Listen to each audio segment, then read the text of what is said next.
বেহাত হতে চলেছে চট্টগ্রামের হাজার কোটি টাকার ৪৩টি পরিত্যক্ত বাড়ি ও জমি। স্বাধীনতার পর পরিত্যক্ত ঘোষিত অবাঙালিদের এসব বাড়িতে বিভিন্ন সরকারি দপ্তর ও মুক্তিযোদ্ধা পরিবার বাস করছে, কিন্তু একটি সংঘবদ্ধ প্রভাবশালী মহল ভুয়া কাগজপত্র তৈরির মাধ্যমে মালিকানা দাবি করে হাইকোর্টে রিট করে।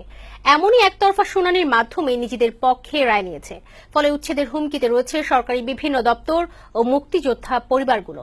তবে হাইকোর্টের রায় রিভিউ চেয়ে আবেদন করেছে রাষ্ট্রপক্ষ।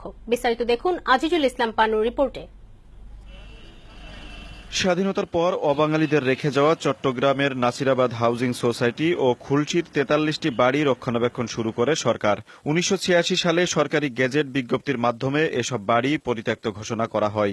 এরপর থেকে বেশিরভাগ বাড়িতে সরকারি অফিস ও সরকারের ঊর্ধ্বতন কর্মকর্তাদের বাসস্থান হিসেবে ব্যবহার হয়ে আসছে, যার মধ্যে রয়েছে ডিআইজির কার্যালয়, পুলিশ কমিশনারের বাসভবন, অতিরিক্ত ডিআইজির বাসভবন, অতিরিক্ত পুলিশ সুপারের বাসভবন, ডিজিএফআই এর অফিস, বিভাগীয় স্পেশাল জজের বাসভবন ও অতিরিক্ত জেলা প্রশাসকের বাসভবন সহ অনেক গুরুত্বপূর্ণ সরকারি দপ্তর। গুরুত্বপূর্ণ অনেক তথ্য সেখানে দৃষ্টিগোচর হয় না। মহামান্য আদালতের নজরে আনলে পরে মহামান্য আদালত নিশ্চয়ই সরকারি সম্পত্তির দিকে হয়তো কিছু একটা করবেন, এই বিশ্বাস আমাদের আছে এবং সেই লক্ষ্যে আমরা কাজ করছি। পাশাপাশি শহীদ ও যুদ্ধাহত মুক্তিযোদ্ধাদেরও কিছু বাড়ি বরাদ্দ দেয় সরকার। হাইকোর্টের রায়ের ফলে বিপাকে পড়েছেন তারা। আমাদের বোধগম্য হচ্ছে না কিভাবে তারা এই রায়টা নিয়েছে। আমাকে অতি সত্তর এই জায়গাটা যেন আমাদের বুঝিয়ে দেয়।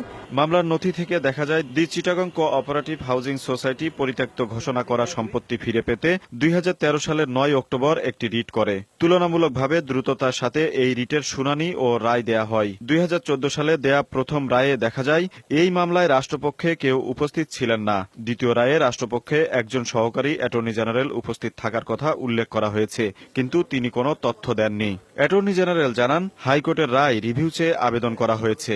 যে সমস্ত তথ্য দেওয়ার দরকার ছিল সেই তথ্যগুলো ওই সময় দেওয়া হয়নি, এই জন্য আমরা রিভিউ পিটিশন দাখিল করেছি। রিভিউয়ে ন্যায় বিচার পাবেন বলে আশা করেন অ্যাটর্নি জেনারেল। পুনর্বিবেচনা। আজিজুল ইসলাম পান্নু, বৈশাখী সংবাদ, ঢাকা।